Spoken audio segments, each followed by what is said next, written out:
Okay, day 13 of Eagles training camp. A lot to talk about today. A lot on the injury report. We had some transactions. Cooper Dejean, where are they throwing him? What's going on? But the defense won the day today against the offense in a pretty bad weathered practice.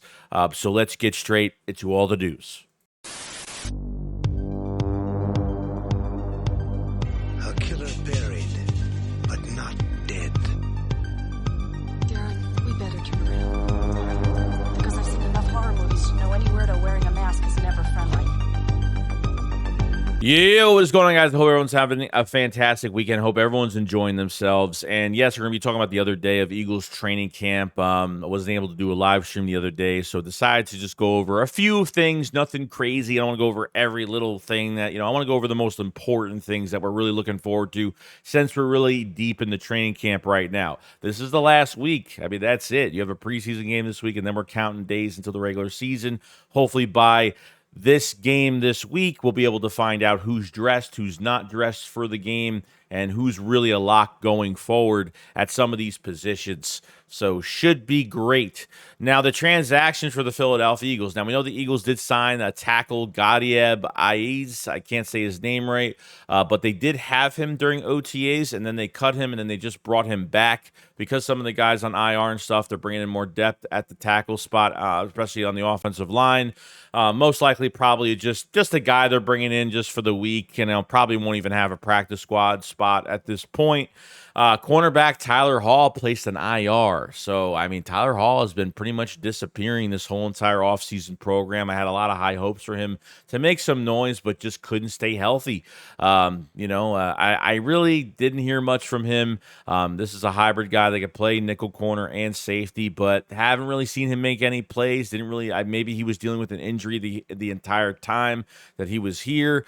So that's unfortunate, but obviously the nickel spot's going to be, interesting with Dejean coming back, and obviously having a few other guys there like Avonte Maddox and what's going on with Quinyon Mitchell and the rest of these cornerbacks, which we'll get into in a second. And waived on the injured DB Mekhi Gardner, which he was mostly playing, I think, safety at this point as a depth piece. I know he was dealing with a hamstring injury for a while. And see what the Eagles just said, you know what, they've had enough, and they just got rid of him. Now, day 13 injuries. Okay, now this list is long, but you got to remember, we just played a game a couple days ago, and they're not going to rush people back if they really have to. There's a game this week, so they're not rushing guys back off injury. So this may seem like crazy, but don't make a big deal out of it. So not practicing: Gabe Hall, Matt Hennessy, E.J. Jenkins, Joseph Nagata, Albert O, Caden Stearns, John Ross, Tyler Steen, and Johnny Wilson. Limited, Oren Burks finally comes back. He's missed all of training camp. It's unfortunate, man. I want to see a lot more from him, especially because of how linebacker is kind of getting at it right now. Grant Calcaterra is back. Hopefully he could stay healthy for once. It would be nice. C.J. Gardner-Johnson is back into the lineup, thank God. So it's nice to have him back. Paris Campbell was limited as well. And Cooper Dejean. Cooper Dejean with the hamstring was limited. He's been limited since pretty much the first day of joint practices with the Patriots, which is a great thing. But to really get into the position groups, the cornerback was great. The defense won the day today. Cornerback was efficient. It was great. Played really well. Cooper Dejean, where are they putting him? Well, it's been pretty much nickel and outside, a little bit on the outside, but he did play most of his reps in the nickel. Even limited, he played a lot of snaps in the nickel spot. So he's just getting back, getting to the groove of things, getting, full pads on, getting used to hitting with pads on again. So, so that's where they're throwing him right now, okay? And really down the road, we'll see what happens this week. Will they move him to safety? Will they put him somewhere else? I don't know. But this is how they really treated him during minicamp and OTAs. Really, it was that nickel spot and played a little bit on the outside, inside, outside corner. That's all where he's been. So we'll see down the road. Quinyon Mitchell has, making a play on Devontae Smith, played on the outside and the inside. So it's good. But he's playing outside corner. Quinyon's been primarily a nickel and getting a little bit of reps on the outside, but playing outside, he's still making plays, which is great.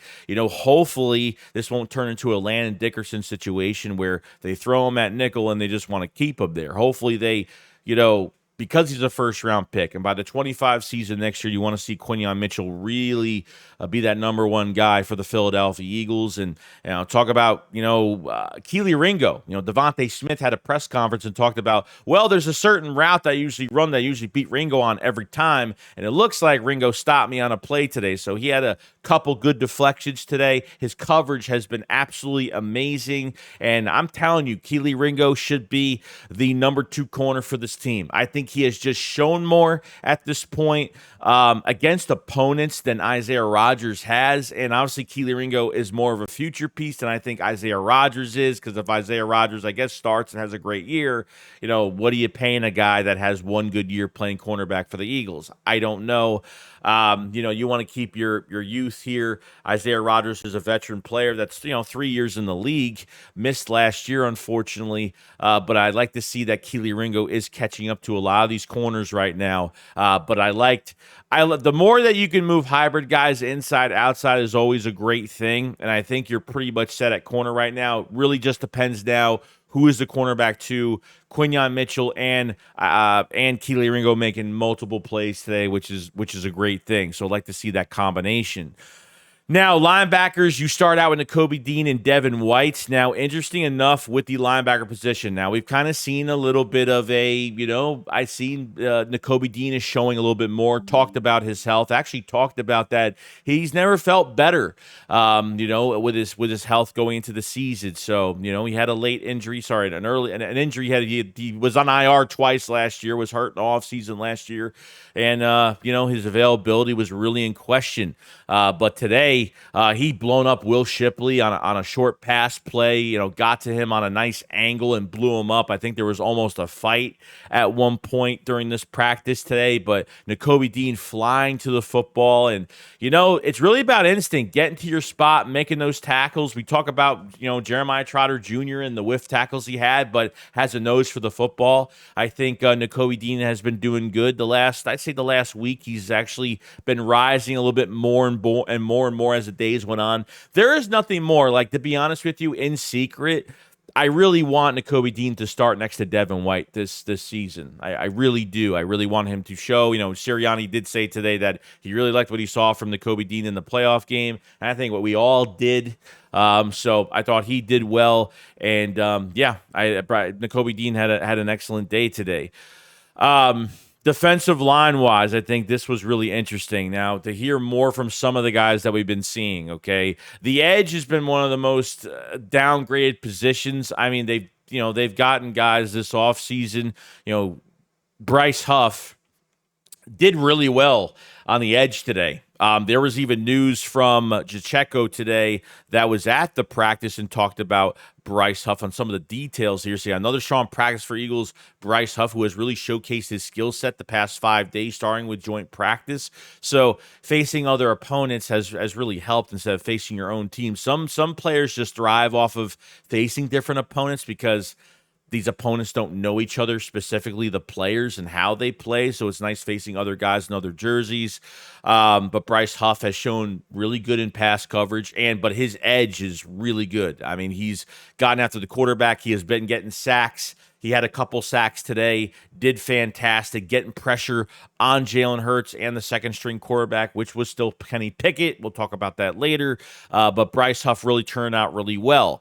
Jalix Hunt had a couple good deflections in pass coverage and got some pressure on the edge as well today. So there was a mixture of really good things from our edge rushers. I don't know if I heard much from Nolan Smith today. I'm not really sure, but probably not a good thing to not hear about Nolan Smith even in our own practice. So, I think defensive end, defensive line, I would say the edge rushing. The issue I've been really having is I've seen enough in pass coverage. I want to see who can really get after the quarterback. And I felt like even the last couple of weeks, I didn't really see much of that, to be honest with you. I don't care about the Nolan Smith sacks or some of the sacks that looked way too easy at times late in the third quarter, fourth quarter, something like that.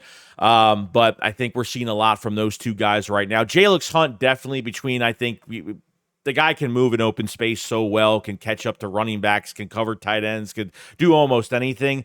and Bryce Huff. I saw him throw a tight end to the ground yesterday. I mean, it was insane. It was insane. Like Bryce Huff, you didn't watch that game, and there was a rep where Bryce Huff like threw a guy to the ground and went in for the tackle, which is kind of insane. So I'm hoping we're gonna get more production. You know, Bryce Huff, $17 million a year. We know. So those two guys, good in pass coverage, and got some good pressures on the edge today on a couple of the first and second team offenses, which is great. Now going to Mekhi Becton, yeah, I think it's already set stone that he is going to be the starter in Philadelphia. He didn't dress for the second game, which already tells you that, yeah, he's a lock. Mekhi Becton is a starting right guard for the Eagles. I can't believe it. Like, I can't believe, like, he comes in, he goes to Stalin U, and look what happens to him. Look what we turn him into, man. He leaves an organization like the Jets that barely did anything with him. And yes, there was injury concerns and stuff like that, but you know, it's just sometimes the coach makes a big difference, and maybe a position change and making him feel comfortable as a player and not feeling that it's more business but more family when it comes to this team, which is an awesome thing. So Mekhi Becton had 3 reps one-on-ones against Jalen Carter. There was one where Jalen Carter did get pressure a little tiny bit, but he held up nicely. But there was a play on the 3 reps that Mekhi Becton literally threw Jalen Carter on his ass. Literally. But he did a fantastic job against him. Fantastic job. And that's a really good test. That Jalen Carter should have an all-pro year this year. Mekhi Becton looking stronger than ever and couldn't be any happier about it. And then lastly, going into the quarterbacks, okay?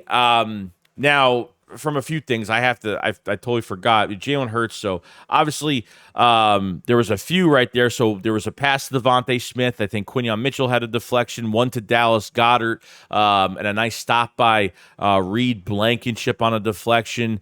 So, you know, there was... Hurts took multiple sacks in today's practice, so it was definitely a struggle. There was a struggle between Jalen Hurts and the connection with Saquon Barkley on some of the the dump off passes. Could have been weather, and it's just the defense just getting better and better every day. We don't want Jalen Hurts to have a fantastic day every single day. Still hasn't thrown a pick, but you have to look at it as, if Jalen Hurts has too many good days, I got to really wonder what the defense is doing. So it's nice to see that the defense had a productive day today. And, Jalen Hurts will come back, be fine the next day. You don't want him, like I said, don't want the defense to have too much of a strong day, too many days, or the offense. But I think there's a nice balance there. Defense is just getting better, and we're really on a roll. Unfortunately, Kenny Pickett. Now, I watched a lot of news from Brandley Gowton on Twitter today, and he said that Kenny Pickett probably threw one of the worst throws at practice. I don't get this shit at all. I don't know what's going on with Kenny Pickett as the number 2 right now. Okay, there were times during this practice where he held onto the ball way too long. The defensive lineman didn't tackle him. They let him throw the ball, but Kenny Pickett would have been sacked a million times today. Held onto the ball way too long, indecisive on his throws. That's what I was reading today. I didn't see it, but I'm reading it. And I probably believe it because we just saw the guy play on Thursday, and it didn't look great. And Tanner McKee made some good completions today, was great. Nothing bad about Tanner McKee at all. But Pickett is the number 2 quarterback. So... obviously, the quarterbacks have to play. Besides Jalen Hurts, all 3 quarterbacks, Kenny Pickett, Tanner McKee, and obviously Will Grier, but all 3 are gonna be playing in the game this week. You don't sit those guys as a backup to a 3rd string, whatever, or a practice squad guy. So you want to give guys looks. You need quarterbacks for this game. So we'll find out more about this quarterback competition for the 2nd and 3rd spot. I don't know what's going on there, but it's just I don't know why they're favoring Kenny Pickett, and I'm hoping, like I said in yesterday's video, I really hope it's not because they swapped draft picks with the Steelers. I mean, and that's the only reason why that they have to keep him around, build his value up a little bit, maybe trade him for some draft capital. Maybe we'll see. Quarterbacks do go down. You can always, make a trade or whatnot if you really have to. If there's a team that needs him and his services, which it can't be much services because he really isn't showing much of anything right now. Fighting with fans. I was fighting with fans the other day. Everyone's defending Kenny Pickett. Hell, he was 11 for 13. I'm like, who cares? 11 for 13, a little over 60 yards. Who cares? I mean, seriously. I mean, Tanner McKee had two or three more passes than he did for 140. How many of these passes were short, 10-yard dump off passes, screen passes? or him holding on to the ball and getting just dismantled, not knowing where the hell he's going half the time. So there's just a lot going on there with the quarterback spot. But other than that, guys, that's pretty much it. That was day 13. I just want to go through the main highlights of what really happened. Cornerbacks look good. Dejean is getting to the groove now. We'll see if they move him somewhere else. And yeah, defensive line, the edges, I need to see more. Nakobe Dean seems to be increasing his productivity day by day. Hopefully it stays like that. And then secret, like I said, really want him starting next to Devin White, getting guys back from injury, Paris Campbell. And yes, we did see Britton Covey. I forgot to say this entirely, but we did see, Paris Campbell is back, but, he didn't start with the wide receiver threes at all. Britton Covey started with the wide receiver threes today, which is really interesting. He only had 13% of the snaps in that second preseason game. So you're not playing these wide receiver threes enough. You're not playing your receivers enough. And obviously Johnny Wilson had the concussion. I get it. You had a couple guys out there missing a lot of opportunity, but I figured it would give more snaps to some of the other guys.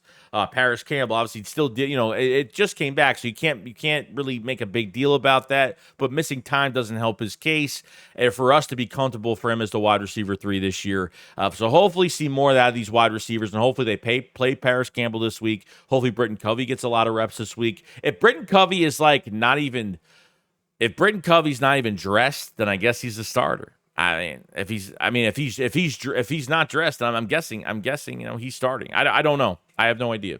But it's going to be interesting. You guys let me know in the comment section below. You guys have a fantastic day. I hope you guys enjoyed day 13, and we'll be back tomorrow with another one. You guys enjoy the rest of your day. Shakes it up, follow, so peace out, guys. Peace.